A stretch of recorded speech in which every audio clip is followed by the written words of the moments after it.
2021-এও ঠিক এই রকম জনপ্লাবন হয়েছিল, কিন্তু ভোট বাক্সে তেমন প্রভাব পড়েনি।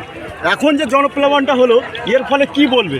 দেখুন, 2021 সালে যে জনসভা হয়েছিল, ইন্ডিয়ান সেকুলার ফ্রন্ট যেটা করেছিলেন, সেই জায়গায় দাঁড়িয়ে 2021 আর 2024 সন্দেশখালির বুকে যেটা ছিল, আজকের ডেটে দাঁড়িয়ে এই সন্দেশখালি ভারতবর্ষের প্রত্যেকটা জায়গায় নাম আসে সন্দেশখালি নামক জায়গাটা। এই জায়গাটা তো খারাপ নয়, এই পরিবেশটা খারাপ নয়, পরিবেশটা খারাপ করে রেখেছে তৃণমূল কংগ্রেস।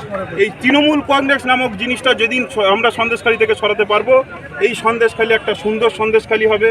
এই সন্দেশখালির নামটা ভারতবর্ষ জুড়ে একটা ভালো বার্তা যাবে যে সন্দেশখালিও পারে তৃণমূল ছাড়া এখানে একটা স্বচ্ছ সন্দেশখালি তৈরি করতে এবং বসিরহাটকে জয়ের রাস্তা দেখাতে। সন্দেশখালিতে আইএসএফ কতটা শক্তিশালী বলে মনে করেন আপনি? সেটা তো আজকে আপনারা জনসমাবেশের মাধ্যমে দেখেই নিলেন, আমাদের প্রথম জনসমাবেশ, এবং আমাদের চেয়ারম্যান আজকে প্রথম এই লোকসভা নির্বাচনের প্রথম আজকে উনি এসছেন, বসিরহাটের বুকে পা দিয়েছেন, সেটা সন্দেশখালিতেই।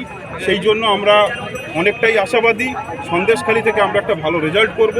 এই রেজাল্টের মাধ্যমেই আমরা তৃণমূলকে বুঝিয়ে দেব মানুষ সততার পথে আসে, তাদেরকে ভয় দেখিয়ে কখনো রাখা যায় না, রাখা যাবে না। আচ্ছা, যারা এই ভয়ের মধ্যে আছে তাদের জন্য কি বার্তা দিতে চান? দেখুন, আমরা সুযোগ করে দেব প্রত্যেকটা বুথে ঢুকে ভোট দেওয়ার জন্য। গণতন্ত্রের যে অধিকার, সেটা সবাইকে ফিরিয়ে দেওয়ার চেষ্টা করব এবং আমরা করব। সেখানে তৃণমূল নামক যে দুর্নীতি এবং বিজেপি, এরা দুজন মিলিতভাবে যে রাজনীতি করছেন বাংলায়, এই দুই সরকারকে আমরা সঠিক জবাব দিয়ে দেবো 1 জুনে আমরা ভোট বাক্সে ভোট দিয়ে এবং 4 তারিখে রেজাল্টের মাধ্যমে।